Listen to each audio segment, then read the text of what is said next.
এটা তো কথা আসছিল না। তাড়াতাড়ি চলো এখান থেকে। ভয় পেও না। তোরা না বলছিলাম কি আর আশপাশে না থাকতে? তুই মনে হয় ভাইয়ের থ্রেটটা সিরিয়াসলি নেস নাই, তাই না? কারেক্ট, কারণ নেওয়ার প্রয়োজনই মনে করি নাই। শোন, ভাই শুধু হিয়ারে পছন্দ করে তাই, নাইলে ভাই হিয়ার লগে যা ইচ্ছা তাই কর। টাচ করে দেখাইতে বল না। ভাই তুই মনে করিস না রানীগঞ্জ থেকে তুই জানাতা করে চলে যাবি? আজকে যেটা করলি না এ জবাব তুই পাবি। তুই যদি মনে করে থাকিস দেশের বাইরের থেকে একটা এবিসিডি মার্কা ছেলে আসছে, ভুল ভাবছিস।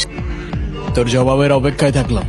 তোর ভাইয়ের জিগরায় দম থাকলে আমার চুলটা ছিঁড়ে দেখাইতে বলিস। ইয়া চলো। তুমি ওদেরকে চেনো? শুধু শুধু এতগুলো ডায়লগ বাজি করতে গেলে। আরে ফ্লোতে ফ্লোতে একটু চলে আসছে আর কি। ডায়লগ আর মারলাম কই। এই তুই একা একা কোথায় গিয়েছিলি? একা একা কোথায় আন্টি? ও তো আমার সাথে গিয়েছিল। তুমি থামো, আমি ওর সাথে কথা বলছি। কোথায় গিয়েছিলি? নীলা, কি শুরু করলা তুমি? তুমি থামো তো, তোমার আশকারা পেয়ে এতবার বেড়েছে, ঢই ঢই করে ঘুরে বেড়াচ্ছে।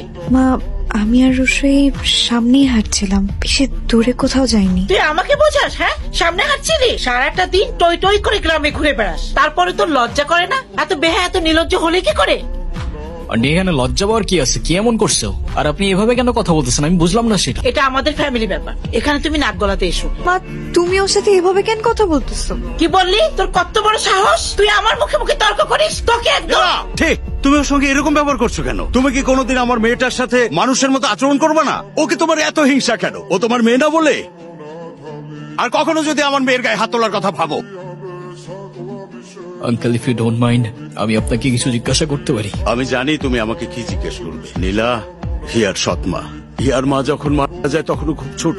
ওর মায়ের অভাব পূরণ করার জন্য আমি নীলাকে বিয়ে করি। বিয়ের আগে আমি বলেছিলাম হিয়া যেন কোনোভাবে ওর মায়ের অভাব বুঝতে না পারে, কিন্তু আমি বুঝতে পারিনি যে সব আশ্বাস মিথ্যে হয়ে যায়। তাই বলে উনি হিয়ার সাথে এরকম ব্যবহার কেন করবেন? আপন হোক পর হোক, তাই বলে গায়ে হাত তুলতে যাবে? আমি জানি না কিসের ক্ষোভ ওর উপর। হিয়া আপনাকে খুব ভালোবাসে আঙ্কেল। মেয়েটার জন্য আমি কিছুই করতে পারলাম না রুশো। ডোন্ট ওয়ারি আঙ্কেল, সবকিছু ঠিক হয়ে যাবে ইনশাআল্লাহ। মেয়েটার জন্য দুশ্চিন্তা করতে করতে আমি শেষ হয়ে গেলাম। আমাদের এলাকায় কিছু অমানুষ আছে, বনি। অনেকদিন ধরে হিয়ার উপর ওর নজর। কিছুতে হিয়ার পিছু ছাড়ছে না। ওর নামে 3টে রেপ কেস আর 2টো মার্ডার কেস আছে, তবু দিব্যি ঘুরে বেড়াচ্ছে, কেউ কিছু বলে না। আমি তো সারাক্ষণ হিয়াকে নিয়ে ভয়ে ভয়ে থাকি। হিয়ার কিচ্ছু হবে না আঙ্কেল, আপনি কোনো চিন্তা করবেন না। কিরে ঘুমাইছে? সেই ভাই সেই ঘুমাইছে। রুশো, কি হয়েছে হিমি? হিয়াদিকে ওরা তুলে নিয়ে গেছে। হোয়াট? তুমি ওকে একা নিয়ে বাইরে কেন গেছো? হিয়াদি কাল রাত থেকে খুব কাঁদছিল, আমি বারবার জিজ্ঞেস করলাম কিন্তু কিচ্ছু বললো না, তাই ভাবলাম সকালে ওকে নিয়ে একটু বাইরে গেলে হয়তো ওর ভালো লাগবে। আমাকে ছেড়ে দেন প্লিজ। আমাকে কেন এখানে নিয়ে আসছেন? আমি কি ক্ষতি করছি আপনাদের বলে? তুমি বনি ভাইয়ের অপমান করছো।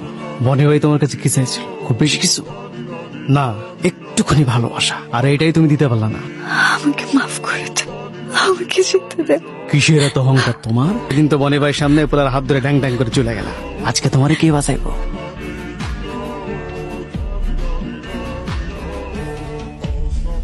হিয়া কোথায়?